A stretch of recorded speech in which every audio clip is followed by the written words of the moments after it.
How's it going, guys? Welcome to the Fight for Liberty show live.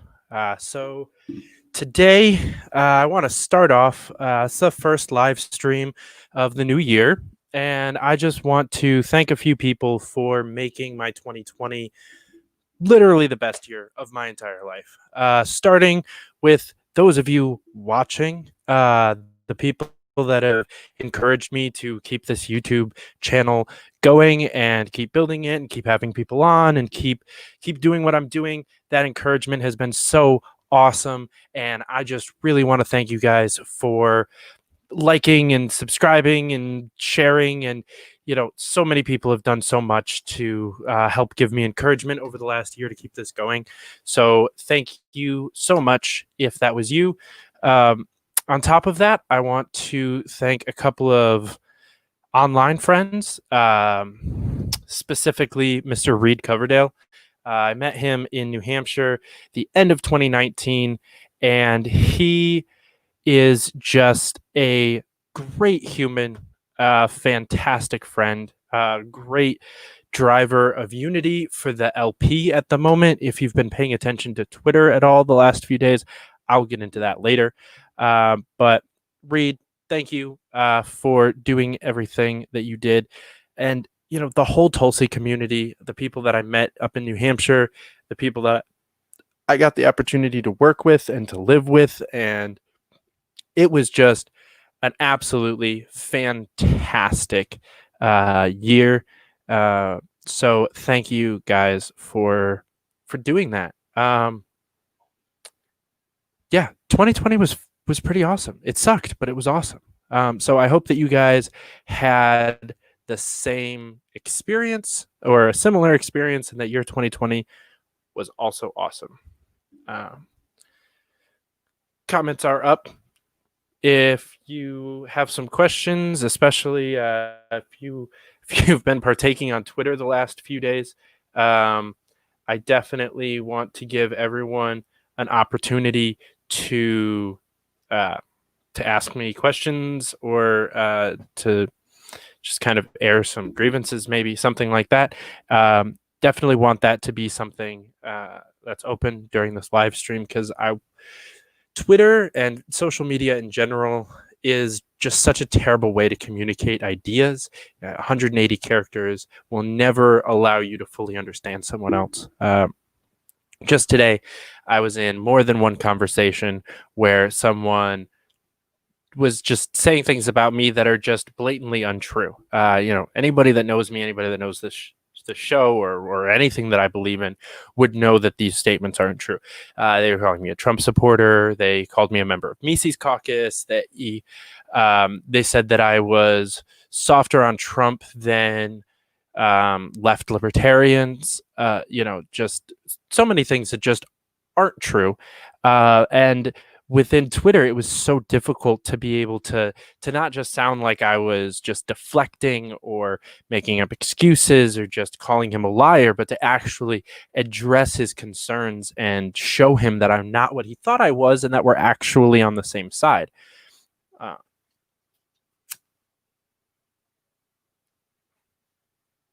feel like it's easier to smoke during the show when there's a guest to talk while I'm smoking. I feel like it's just this weird, awkward silence every time I take a hit, which is probably why I smoke less when I'm on the show by myself. But yeah, Facebook, Twitter, none of these things are good examples of who we are as people. And if you're going to make assumptions and assertions about individuals just based on a couple of tweets that you saw, you're going to get the wrong idea. So I would just encourage people to not pass judgment unless you really understand the person's intent and reasonings behind their actions. If you give them the benefit of the doubt and they prove you right, they prove your original thought process correct, like Maj Tory did for most of us this week, by just going after anyone he felt like, which is typical him. But there's been this message of unity from all across the LP. I thought maybe he'd be on board with that. He clearly was not. He's clearly not trying to make friends, not trying to win people over, not trying to work together. So that's different. Eventually, people will remove themselves from your life. But you don't need to make quick judgments because you're going to end up cutting people out of your life that could have been awesome. I've definitely made plenty of super quick judgments that have very much been to the detriment of my overall life. And some of those I regret. Some of those I was able to fix pretty quickly. With Stacey Pressman is a great example. When she announced her candidacy, I was still thinking about running for mayor, and I was still living in New York City. And there was a lot of doubt in my mind. There was a lot of concern for the fact that I hadn't seen her name before. And I got to know her. I got to realize that, she was, like so many people, a libertarian that didn't know it and figured it out and, wants to make a difference and wants to do that through the Libertarian Party and wants to bring us up in the process. It's not opportunistic if they're legitimately going to be doing you favors. And I believe that Stacey is going to be amazing for the NYCLP and for the state party as a whole. And my original thought was wrong. So, but luckily I kept those thoughts to myself and to a couple of close friends and didn't really make an ass of myself publicly, except for once in a group chat. So those issues were easy to overcome. Harder ones to do are like my relationship with Dave Smith. I've called him out on Twitter and on this show so many times. But the last couple of days, we've been kind of working together and discussing, both on Twitter and in private messaging. And, I think we're on the same team. I'm still hesitant, but I think we're on the same team. And I'm going to work towards that message of unity to the absolute best of my ability.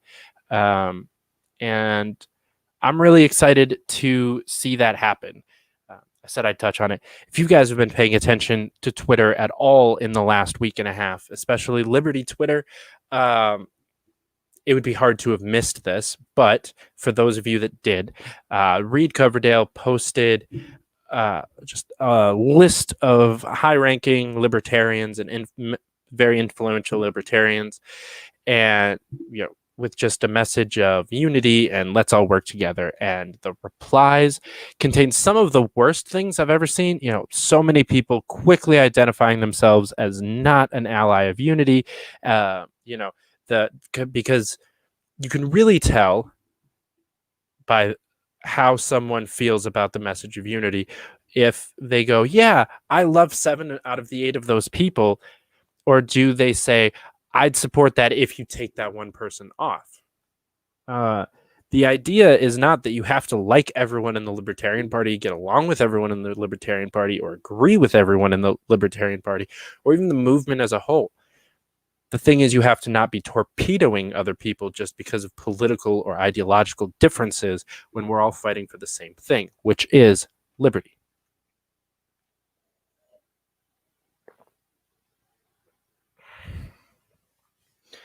So this brings me to the name of this episode and the point of this podcast, which is the libertarian philosophy of unity. We have talked about it a lot on the show, a lot on Twitter, a lot on Facebook. Even in my day-to-day lives, I've been talking about this quite a lot, but I want to kind of break it down a little bit on this podcast tonight. First and foremost, the idea that started this for me is the idea that there is no one-size-fits-all solution to anything. I mentioned this in the episode I recorded today that'll come out on Wednesday with Madeline Benoit.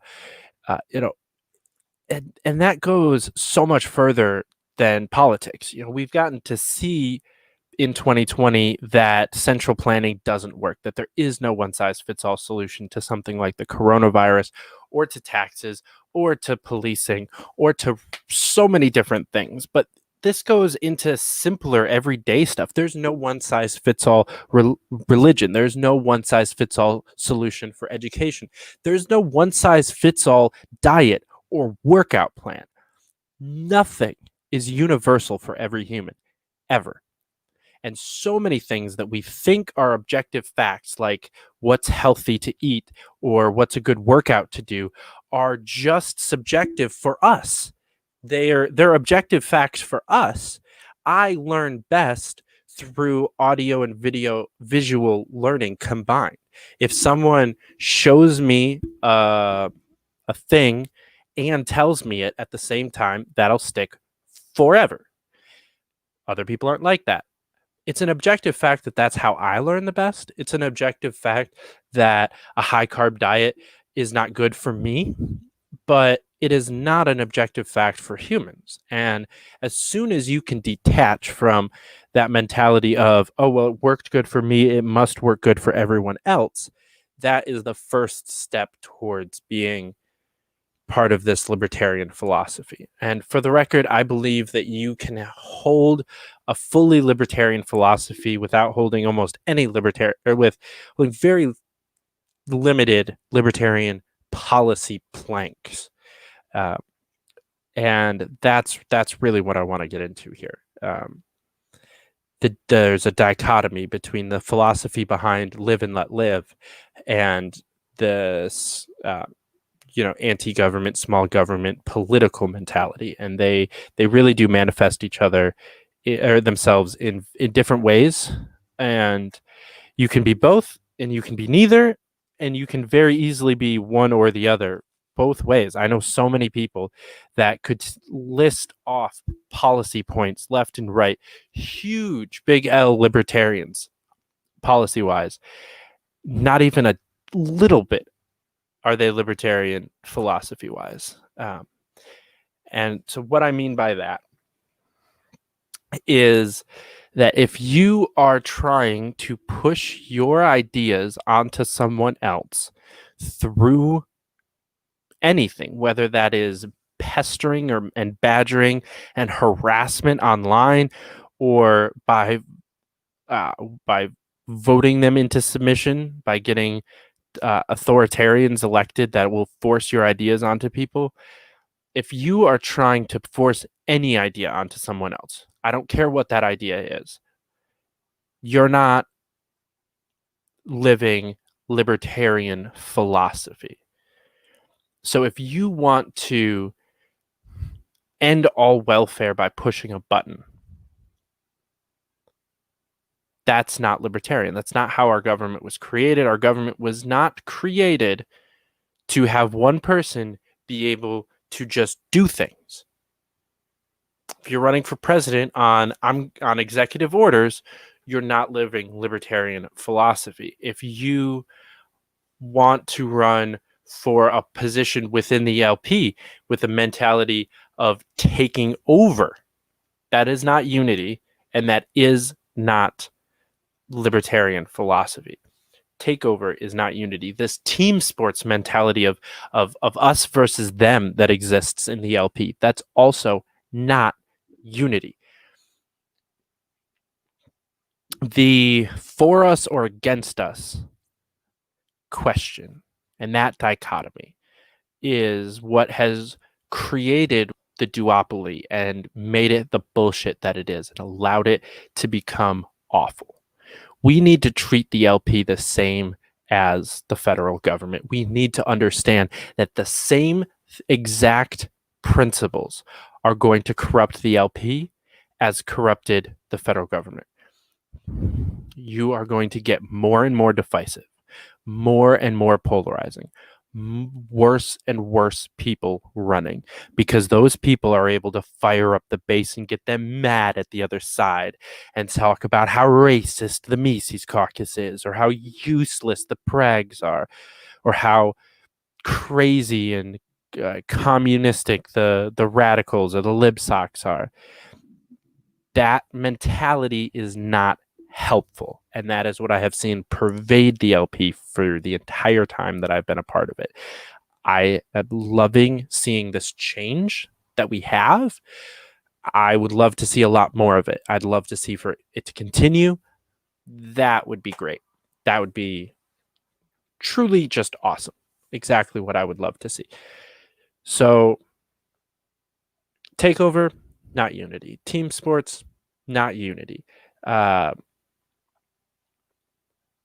Gatekeeping is not unity. I don't care if you like the person. I don't care if you agree with the person. If they're going to vote Libertarian, let them vote Libertarian. Don't talk them out of supporting our movement just because you don't like them. I've seen this so much. I've seen it from both sides of the LP. I have a lot of friends that either have left or have refused to join purely because someone told them they weren't a real libertarian while they were still on the fence. And they were like, oh, okay, I guess I'm not. We use that as a joke internally. That's all that phrase is supposed to be. It's a joke. It is a joke to tell your friends. Don't actually say that shit. It's so stupid. Telling somebody that they're not a real libertarian is the most pathetic thing that you can spend 180 characters on. Like, just don't. Just ignore them. Just fuck off for a second and just go do you. Go spread liberty somewhere, not divisiveness. So telling somebody that they're not a real libertarian, pushing them out of the liberty movement, making sure that they will never become a real libertarian, you're hurting the movement, you're hurting the message, you're hurting yourself. You're hurting me. So please stop. Because some of us would actually like to grow the Libertarian Party, to grow the liberty movement, to grow this message of unity so that people actually can see freedom within our lifetimes. That would be nice. If we keep this up, it's not going to happen. People said this with Ron Paul, and we're gaining some momentum. But if we let it keep fucking up like this, we're never going to see it. Because that momentum from Ron Paul, most of it's died out by now. There's been new people bringing in new people, but that surge that we had then, we don't have it anymore. We don't have him anymore. We don't have him as part of the LP pushing our message, getting more members. We don't have that. We have a new generation of people that are trying to do that. We can't let the same thing happen. We can't let them just get eaten up by the duopoly and told, okay, yep, Libertarian Party, that was a fun thing, but I'm going to go back here to the successful politicians and where I can actually make money. If we let the duopoly or just the media keep doing that, I'm worried we're going to see that with Tulsi Gabbard here. She's going to just do a Ron Paul. She's going to have a podcast and a PAC, and she's going to sit on the bench for a while. And I don't want to see that. I don't want to see people get burnt out because they don't think liberty can win, or they don't think that they can win with a liberty message because we're so disorderly and dysfunctional. So if we want good candidates to actually feel like they can win in the LP, we need to get our shit together. And for the first time ever, I am saying this positively because I think we're actually getting our shit together. This has been amazing watching people like Dave Smith and Spike Cohen actually discussing the Second Amendment and the ways that we can keep preaching Second Amendment rights to people. That's fucking awesome. We need to see more of that. We need to see more of people with disagreements coming together and talking about the ways that they do agree and the ways that we can get to a mutually beneficial solution and then argue about our disagreements. Because if you think that somebody needs to be okay with just pressing the end all welfare button to be a libertarian, we're you're not going to have their assistance getting us from way up here on the spectrum over the line into libertarian and then to here. They'll help you get to here. And then if you want to take it 2 more ticks down to anarchy, we can have that conversation once we live in a libertarian society. Then we can argue about, do we stay here or do we go anarchist? That's the time for that discussion. After we win, after people like Nancy Pelosi and Mitch McConnell and Donald Trump and Joe Biden are no longer members of our government.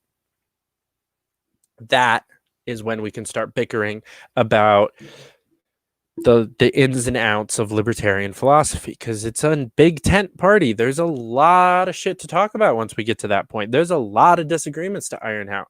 Luckily, most of them get to be ironed out by the states or the towns, and therefore you don't have nearly as many people to argue with or debate with to figure out that mutually beneficial solution. That is why decentralization works. So trying to pretend that the whole national movement towards decentralization has to be centralized around any form of ideas other than liberty is just insane. How are you going to promote decentralization and then force people to use the same messaging that you use? It's just not logical. It's just not.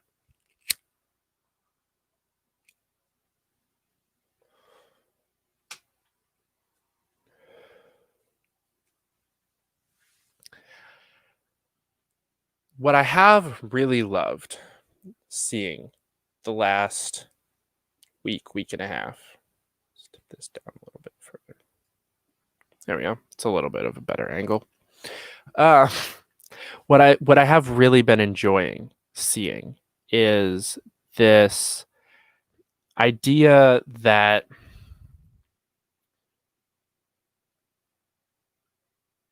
we can unite under this olive branch of liberty and just put aside our differences for like a little bit. A lot of people have been giving me like expiration dates for their trust in various groups, and I think that is a fair, happy medium. It's not the best case scenario in my mind. That's not where I'm at. I'm not. I'll give you 6 months to change my mind. I'm not like that. But if that's how you have to handle this, if you have to say, okay, starting from now, we're starting from scratch, I'll give them one more chance. I'll give them a few more months to prove me wrong. That's something. And that's all I'm really asking is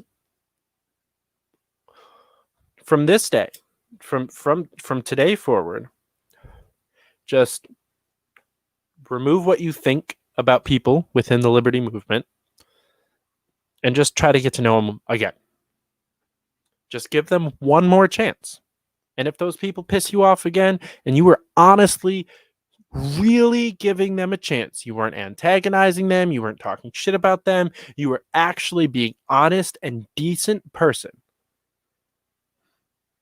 and then they go off on you, then fine. But give them one more chance. Give everyone just one more chance. Start from scratch. You have no beef with anyone in the liberty movement right now. Let's just start there. And that's all I'm asking. Just give everyone one more chance. If you hate Nick Sarwark, you think that he did an awful job as chair, and you think Josh Smith should have beat him both times, just give him one more chance. Just one more. That's it. If he does something stupid again and attacks you on Twitter without you provoking him, then fine. But until then, work with him. He's a good guy. Same with Smith. Same with Todd Hagopian. Same with Joseph Bishop Henchman.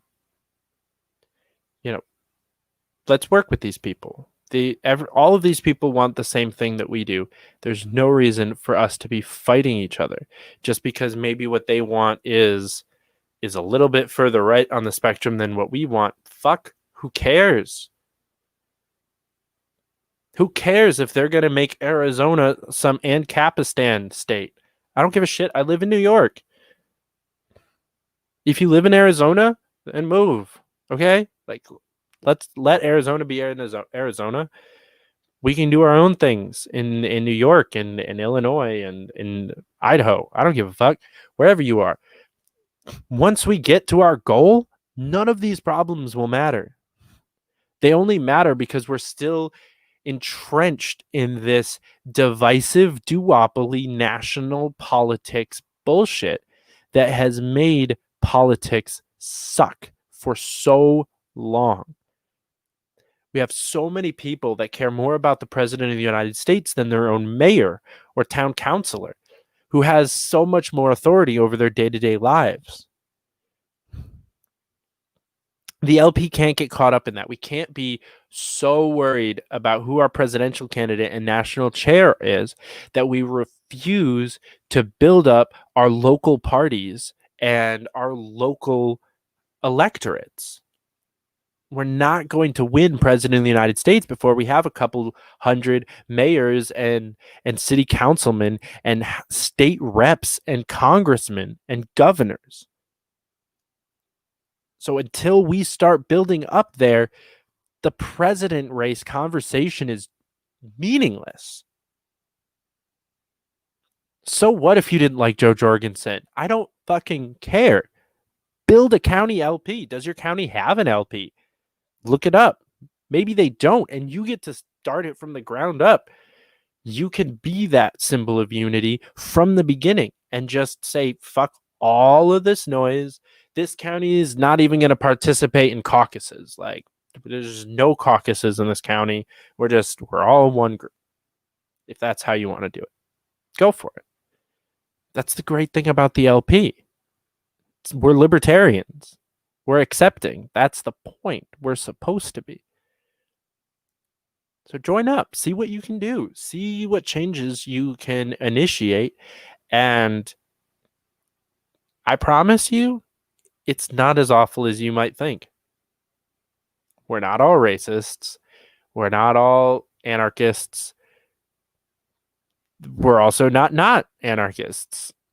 There's a place for everyone below the authority anarchy line on the political spectrum. Anyone that wants to be moving further down that line is a friend of mine. So let's work together. Let's get it done. Can we do that?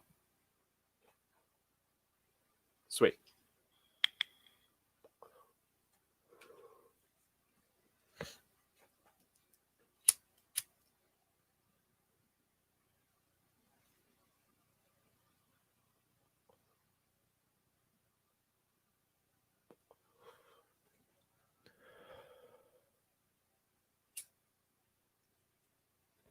It's been a weird week, though, for sure. I'm a very anti-confrontational person. Just in my normal life, I'm working on it. I'm working on being a little bit more honest, and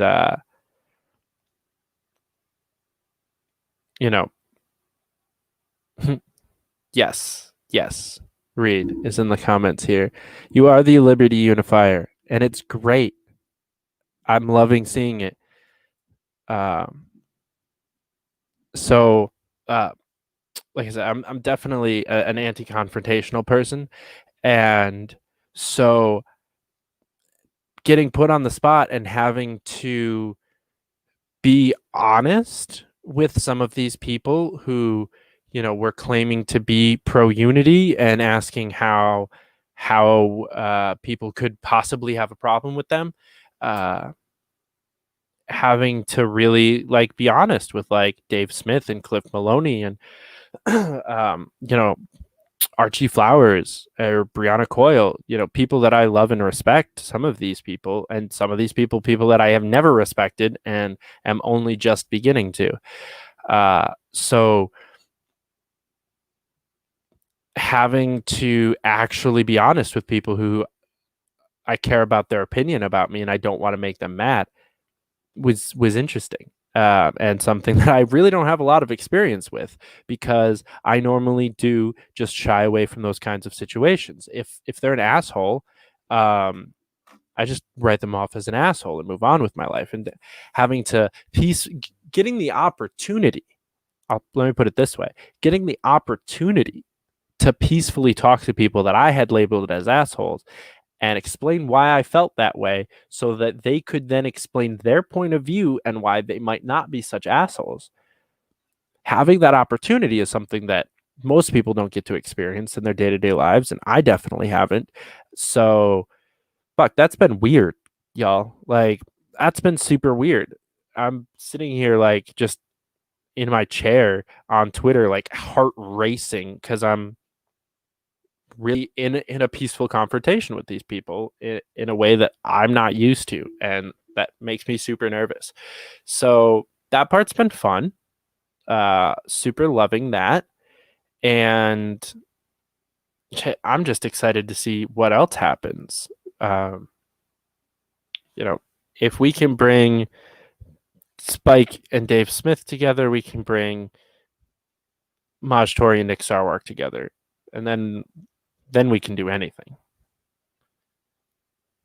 Anything.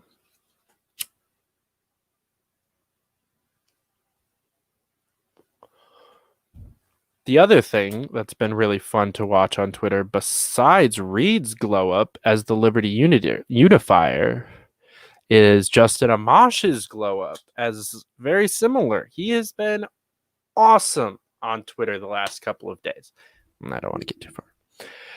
Just awesome. If you guys don't follow him, go follow him, because he is just spitting the truth all day, and I love it. It is, he's out here backing up Tulsi Gabbard, backing up Thomas Massie, backing up Reed, for Christ's sakes, just out here talking about exactly what we need the most famous libertarian in the country to be talking about. Really just pushing this driving message of join up, come do something, come make a change. Joe Jorgensen's campaign ads were like "Be the Change" for quite some time. Fucking great, because that is the LP. That is why people join the LP, is because they see a problem, they want to change it, and they decide, I want to be that thing. I want to be part of that group that makes that change. That's why I got in here. I'm sure that's why you guys are watching this right now, is because at one point in time you said that, and that life choice has brought you to sitting here watching me, because politics is fun, and being a nerd that watches podcasts is something that's not frowned upon in the politics circles, like the rest of life does.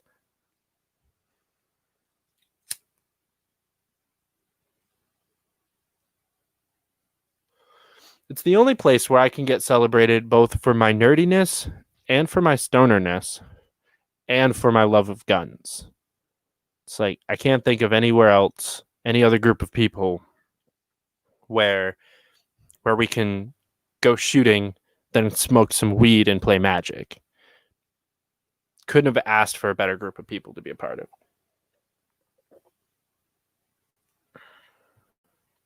Damn.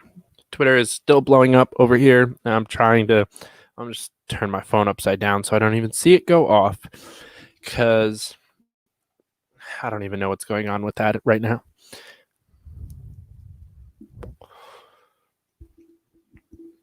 So we have launched a new schedule for Fight for Liberty. Those of you that haven't seen yet, which has made me very excited. We have bi-weekly, or like twice a week, pre-recorded shows going up every Monday and Wednesday night at 9 p.m. Eastern Standard Time. So this is the first of that, being the Monday at 9. To kick it off, we just put up 8 episodes in the last 2 weeks, both a Christmas special and a New Year's special. some awesome people. We had Stacey Pressman, Sam Robb, Reed Coverdale, Justin O'Donnell, Joseph Bishop Henchman, Justin Jackson. Solid lineup for those episodes. This Wednesday is going to be Madeline Benoit. I almost said her maiden name there. She founded an awesome dance company that helps kind of train dancers both in the craft but also just in life, and kind of helping them navigate through auditioning and moving and kind of getting settled into the world that is show business. So great conversation. We recorded that today. That's going up Wednesday. We're going to have some pretty cool people over the next couple of weeks, including Valerie Sarwark and Kim Ruff. And then we will be doing monthly specials, similar to how the New Year special went up, with a pre-recorded episode that will be a montage of that month's episodes about a specific topic. Yes, and Justin Amash and Tulsi Gabbard eventually, hopefully. We'll have both of them on the show. Yes, hardcore in the goals list for 2021 is to interview both of them and Thomas Massey. But so these monthly specials are going to have kind of a highlight clip on a topic, and then a live streamed roundtable of people that have something to do with that topic. So for January special, it will air January 29th. And that is going to be all about the wonderful Liberty ladies in this movement. So, there will be clips from Stacey and Kim and Valerie's episodes, as well as some other interviews that I have done and will do. And then a roundtable of awesome Libertarian women going live at 9 p.m. That Friday night. So definitely check that out. That's going to be a fun time. I'm going to try to get some cool people there. We've got a couple that have agreed. We're trying to grow the guest list a little bit. So I hope that what I'm putting out you guys are liking and want to see more of. The viewership count has gone up. Followers on Facebook and subscribers on YouTube have gone up. I can only hope that what I'm doing is making a change somewhere in somebody's life. And if that's the truth, I'll keep going. So let me know. Best way to let me know is, to let me know that I'm doing a good job is to donate. There's the cash tag right there. Fight for Liberty on Cash App. You can donate or go to our Patreon, patreon.com/Fight for Liberty. That is also a great way to show me that I'm doing something cool and doing something good that you like, because again, I wouldn't be doing this if I didn't think that I was able to positively influence people's lives. So again, if I am, give me a thumbs up, shoot me a DM on Twitter. I love it. I love hearing you guys. I also love hearing constructive criticism, because if all I'm hearing is good feedback, I start to get a little bit worried that people are lying to me or just being nice to me because they're nice people. So I'm always super appreciative when I get a message that's like, hey, that episode was good, but your audio was awful. You kept cutting in and out. I love those episodes because that makes me feel like it's a true compliment. Don't be afraid to tell me if my audio sucks, especially on these live streams, because I don't know what I sound like while I'm live. So please let me know. If I say something wrong, call me out. If I'm speaking ill of somebody that doesn't deserve it, call me out, please. I really, really, really want to be held accountable for what I say on the show, because I think personal responsibility is it's like one of the most important of tenets, of the libertarian message, because we need to be able to be accountable for what we do. Otherwise, we have no incentive to act correctly and to act for the good of our community. If we want to take away the big brother and the nanny state, we need to be good people ourselves. And so please hold me accountable. If I fuck up on this show, tell me. I really, really genuinely mean that. I know a couple of you watching might take that a little too far. I'm watching you, Reed, and Kyrie. But I love you guys. I just want to thank you all again for making 2020 an awesome year, and let's make 2021 even better. It's only 4 days in, and it's already been an awesome year. So let's keep that up. Bitcoin is up. Ethereum is up. Liberty is up. People are shitting on the squad for bowing down to authoritarians. People are waking up. And that is so encouraging to me personally, that are just people that I've watched for years and years and years talk about how important the government is, and just the little things that they say of, like, some of my friends were talking early on in COVID, how reassuring it was to see Andrew Cuomo get up in those press conferences every day and just tell us what was going on. And that was just like their sense of security during COVID. And, I didn't say anything because it's not my place. If that's what's keeping you sane during COVID, is watching Andrew Cuomo talk for an hour every day, okay, that's fine. That you do you, because I want you to be sane, right? That's better for everybody involved. So you do you.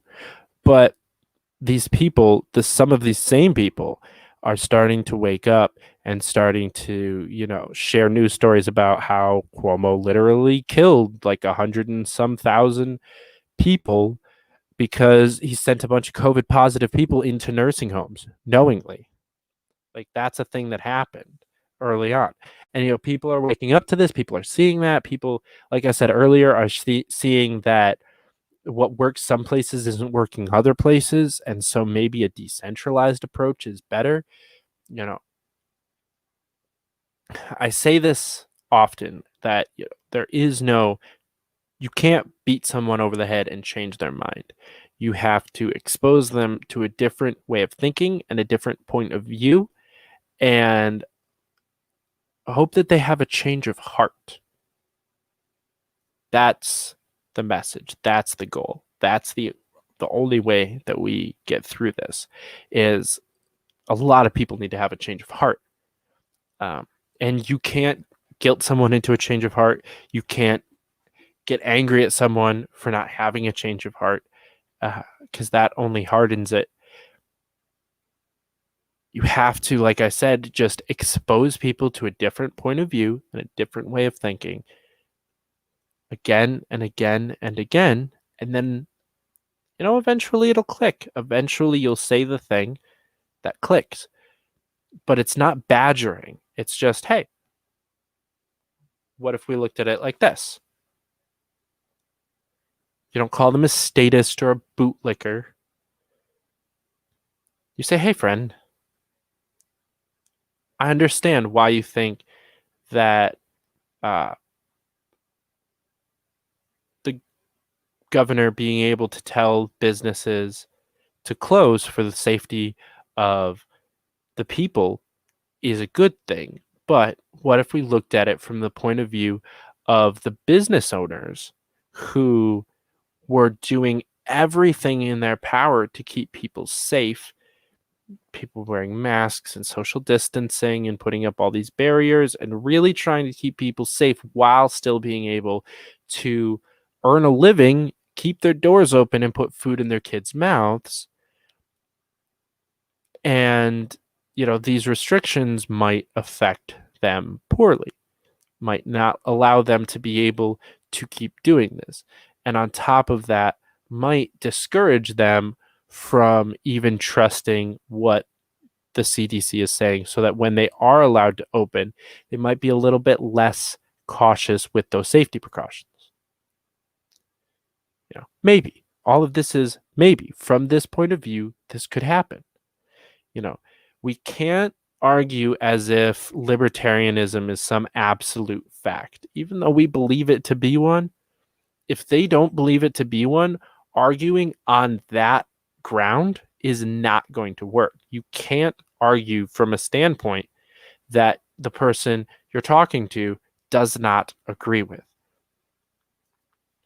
Reading Bible verses out of the Old Testament about the prophecies of Jesus, and then out of the New Testament for ways that he fulfilled those prophecies, is not going to do anything if you're trying to convert a Hindu that doesn't believe in either of those books of the Bible.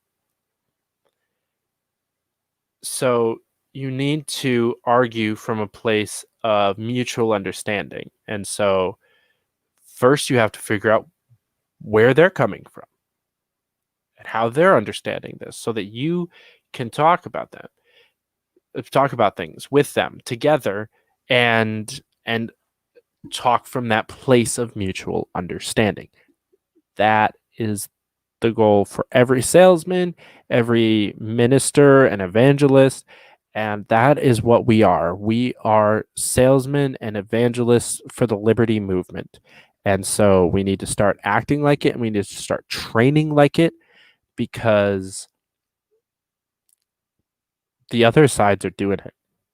The Democrats know their shit. They know their psychology. They know why they're able to get 80 to 90% of the non-white vote, just in general. Almost like so often is because they have figured out the psychology and the salesmanship of this. So, we don't need to manipulate people the way that the Democrats do, but we need to understand what brings people in, what gets people excited, and what doesn't bring people in, what doesn't get people excited. So pushing people out, giving them litmus tests the second that they join in, that's not getting people excited. Pointing out the ways that we agree and the ways that we can work together, and then really trying to understand the ways that we disagree, that gets people excited. People that actively want to grow and learn, that gets people excited, because people aren't used to that. They're just not used to people being good, being understanding, wanting this coalition. People aren't used to unity. So when we start presenting this message of unity and actually start living it out on a day-to-day basis in all areas of life, even on Twitter, even on Facebook, be this message of unity, be the change.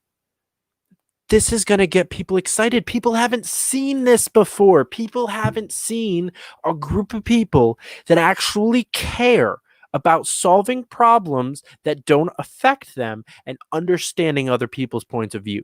This is an idea that has literally been almost completely unheard of in just normal life over the last few decades. So let's give people this. They're so hungry for it. There are so many posts that I see every day from people that have never looked at the Libertarian Party before, that are all about, I hate the right and the left mentality. I wish we could all get along. That is what we have been trying to preach for 50 years. And we have been falling flat. And I think it's because we're not actually pushing that. We're the best from the left and the right combined. We're pushing, we're pandering to one side and then pandering to the other. And And then we piss off both sides because they see both panderings. And so they say, oh, she's pandering to the left by saying Black Lives Matter, or oh, she's pandering to the right by saying that we should get rid of welfare, and now nobody likes you. That's what happened to Joe Jorgensen's campaign. We need to not do that. We need to make sure that we're not just pandering both ways, but actually providing something different. We're not copy pasting the talking points of successful liberty minded Republicans and successful progressive Democrats and just copy pasting them into our Twitter feed. That's not libertarianism. What we need to be putting out there is a message that says we're something completely different from the Republicans and the Democrats. We're not Republicans that smoke weed. We're not Democrats that like guns. We are libertarians who love unity, freedom, and liberty. That is who we are. None of those things are represented by either of the other parties. We are something completely different. We're not a third mixture of the two, some centrist bullshit. We are not a third party. We are the first party. We were the first party to support gay marriage. We were the first party to support marijuana legalization. We have always been ahead of the other two parties on almost every single social change and have maintained a rock solid stance on government spending that neither party has ever upheld the way that they portray it in their campaigns.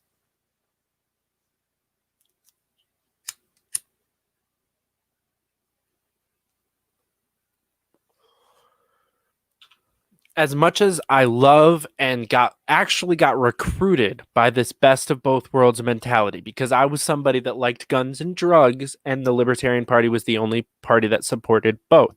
That's what brought me in.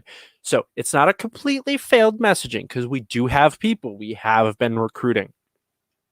However, I think it could be going better than that. And I think that this best of both worlds mentality is part of the detriment that we've been seeing as a party.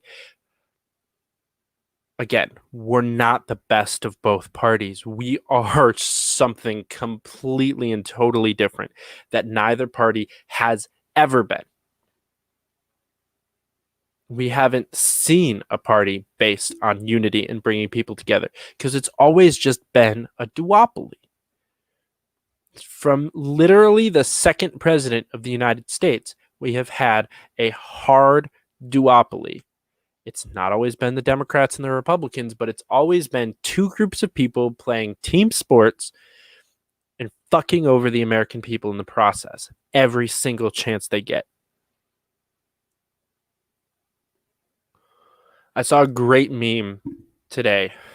My brother-in-law sent me that said, if you've seen the movie Road to El Dorado, opening scene, the two main characters get into this really dramatic fight in the main street, and they start fighting and they start sword fighting, and meanwhile they're picking everyone's pockets. It's all an act, right? So this meme basically compared that to the duopoly. You know, they're pretending to fight each other while stealing money from everyone around them.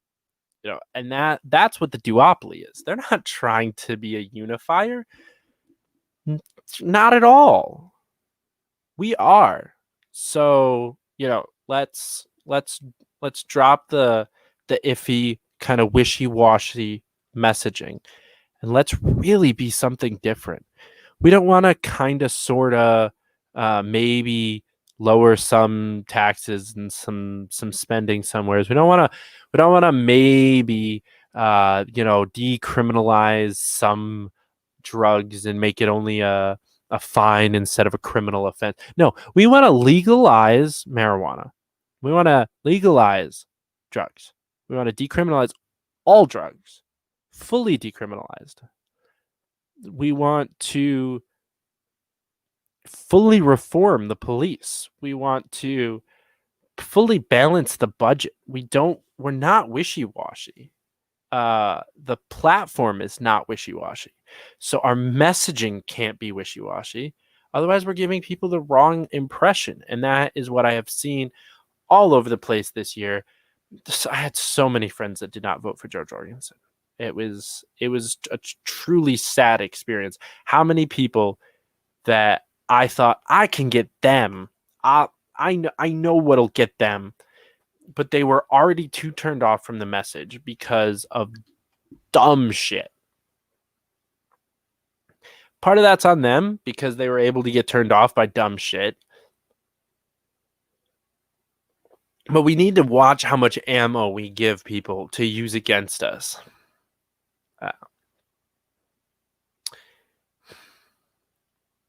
If we go about it with an attitude that, well, they started it, or well, it's just Twitter, so I can just kind of do whatever I want.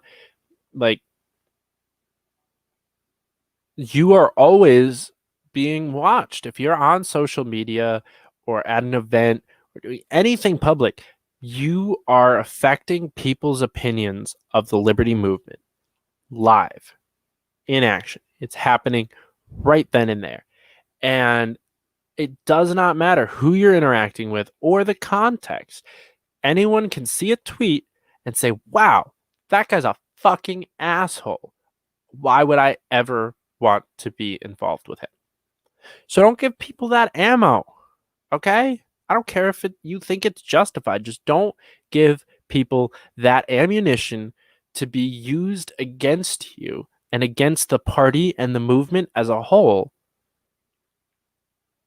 because it's just gonna turn people off. It's just gonna give people an excuse for why all libertarians are racist, or all libertarians hate the left, or all libertarians are secretly commies, or whatever. We need to take this seriously. This is a serious thing. This is life or death, people. This is a super important mission that if you've signed up for helping and moving this forward, part of the army that marches us into liberation and freedom, then you can't keep shooting us in the foot with your dumb jokes and your I'm just a funny guy, so my entire Facebook profile is meaningless bullshit and stupid pictures of me, and my dumb face is now 30 people's profile picture for a week and a half because lols. There's a reason libertarian is now a term that people use. You're not helping. If you want to make your life a joke, go be a comedian. Stop running for office.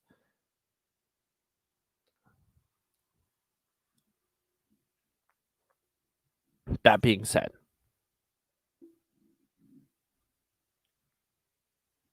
we can critique and there we need to be unified in a serious mission for the liberty movement. And if we're not, we will fail. I don't want to see us fail. And I don't think anybody watching wants to see us fail. Maybe. I don't know who watches my YouTube. I'm sure there's some DSA people that would love to see us go down. I know there's plenty of them that follow me on Twitter. But I don't want to see us fail. So if you don't either, join the fight. Join in the fun. We can we're really making some changes, and those changes are going to continue. And I would love to see you with me on the front lines So if you are interested in doing something actively for the movement, you can go to fightforliberty.com/join. There's a little questionnaire for you to fill out about what you're good at and what you're interested in and how you might want to get involved. You can also go to lp.org and look up your local chapters, but also follow me on Twitter, at Fight for Liberty, at David Fite. Follow Reed Coverdale on Twitter. If you really want to keep updated on this Liberty Unity message, he is the best person to be in touch with and following. Just reach out. I will do my absolute best to find you a place to feel useful and fulfilled and like you're really making a change in the world. I will do everything in my power to make sure that you are able to feel that within the Liberty Party or within the Liberty movement. Because maybe that's not actually within the party, but somewhere within the movement, there's something you can be doing to help if you want to. So reach out, follow us, go to the website and join. And if you don't have the time to be out doing things, can't move halfway across the country to work a campaign, I totally understand that. Again, hashtag right here or patreon.com/fight for liberty. Please donate. These donations go a long way to keeping my subscriptions up to date so I can do these live streams. Flying or actually not flying. I don't fly around.